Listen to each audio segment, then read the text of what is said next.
দর্শক, ওরা প্রতিটি কাজে এত পরিমাণ বুদ্ধি খাটায়। দেখুন এই চমৎকার ফার্নিচারগুলো কত বুদ্ধি খাটিয়ে বানিয়েছে। এই টেবিলটাকে দেখুন, টেবিলটা কিন্তু বেশ বুদ্ধি খাটিয়ে বানানো। তারপরে যে টুলের উপর বসে আছে এটাও মাল্টি ফাংশনাল। তারপরে এখানে একটা মিরর আছে, মানে বাইরে থেকে এসে আপনি এখানে বা বাইরে যাওয়ার পূর্বে ফ্রেশ হতে পারবেন। তারপরে এখানে সুন্দর একটা টুল আছে, দেখুন আপনি বাইরে থেকে এসে জুতোটা এখানে খোলার জন্য এখানে বসতে পারবেন। তারপরে আরও ফার্নিচার দেখুন, এইটা কতটা বুদ্ধি খাটিয়ে বানানো। দেখুন এখানে যা আছে তাই থাকবে, কিন্তু পড়বে না জিনিসগুলো। তারপরে এখানে একটা টেবিল আছে, দেখুন এটা টি টেবিল করা যাবে, বড় টেবিল করা যাবে। চারপাশে চারটা টুল আছে, এটা আবার অ্যাডজাস্ট করে রাখা যাবে। তারপর এখানেও একটা বেশ চমৎকার টুল আছে, এখানে বসে কোনো কাজকর্ম করা যাবে। এখানেও একটা টেবিল আছে, দেখুন টেবিলটা আবার মাল্টি ফাংশনাল, ছোট হবে বড় হবে। মানে প্রতিটা ফার্নিচার কিন্তু বেশ চমৎকার বুদ্ধি খাটিয়ে বানানো। তারপরে এখানে একটা মানে বেড আছে, দেখুন বেডটাকে কনভার্ট করে ছোট করে আবার সোফা করা গেল। তারপরে এখানে একটা টেবিল আছে, এটাকে টি টেবিল করা যাবে, খাবার জন্য বড় একটা টেবিল করা যাবে, মিটিং করা যাবে। এখানে বেশ চমৎকার একটা মানে একের মধ্যে পাঁচ বলা যেতে পারে। দেখুন এখানে চারটা পাঁচটা টুল বের হলো। তারপরে এই জিনিসটা উপরে কোনো কিছু নামাতে বা ওঠাতে বা জামা কাপড় ধুয়ে সেটা ওয়াশ করে শুকাতে দিলে এই চমৎকার জিনিসটা ব্যবহার করা যাবে বাড়ির মধ্যেই।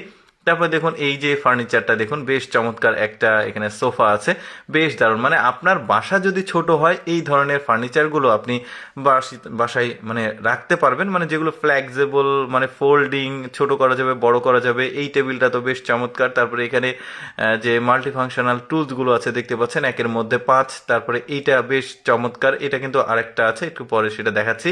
এগুলো র্যাক, জিনিসপত্র রাখা। ওভারঅল মানে প্রতিটা ফার্নিচার কিন্তু আমার কাছে বেশ ইউনিক মনে হয়েছে, কারণ ওরা যে কোনো জিনিস তৈরি করার জন্য আসলে আগে বুদ্ধি খাটায়। যেমন দেখুন মেয়েদের সাজুগুজু করার যে জায়গা, মিররের উপরে লাইটের ব্যবস্থা আছে।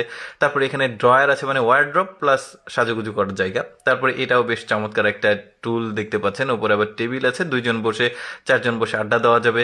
এখানে একটা সুন্দর মোড়া আছে, আরও বেশ কিছু আছে। আমার কাছে যেটা ভালো লেগেছে এইটা বেশ বেস্ট মনে হয়েছে আমার কাছে, এতটা মানে বেস্ট একটা প্রোডাক্ট। দেখুন বেশ দারুণ টেবিলটা। এই যে দেখুন টেবিলে যা আছে তা থেকে গেল, জাস্ট ওপরে তুলে দিল, এটা আবার র্যাকের মতো থেকে গেল। তারপরে এখানে যে টুল রয়েছে দেখুন কি সুন্দরভাবে ফোল্ডিং করে একটা টুলে কনভার্ট করা গেল, বেশ চমৎকার। আবার প্রয়োজনে পাঁচটা করে এটাকে আবার ব্যবহার করা যাবে। মানে ওভারঅল প্রতিটা ফার্নিচার কিন্তু বেশ ইউনিক। তারপরে এখানে একটা সোফা আছে, দেখুন এই সোফাটাও বেশ চমৎকার। মানে আপনি চাইলে একটা সিঙ্গেল বেড হিসেবে এটাকে ব্যবহার করতে পারবেন, একটু মাথা তুলে দিয়ে এটাকে আবার সোফা হিসেবে ব্যবহার করতে পারবেন। মানে ওই যে বললাম, বাসাতে যদি জায়গা একটু সীমিত থাকে তাহলে এই জিনিসগুলো, এই ফার্নিচারগুলো ব্যবহার করা যেতে পারে, যেহেতু ফোল্ডিং। তারপরে এই জিনিসগুলো দেখুন ফল, মানে যেগুলো প্রয়োজনীয় জিনিস ছোটোখাটো এগুলো এভাবে রাখা যাবে। মানে ওভারঅল প্রতিটা ফার্নিচার বেশ ইউনিক আর বুদ্ধি খাটিয়ে বানানো। কেমন লাগলো আজকের এই স্পেশাল ফার্নিচারের ভিডিওটি কমেন্ট করে জানাবেন। আর এরকম মজার মজার ভিডিও দেখতে আমাদের পেজটি ফলো রাখতে পারেন।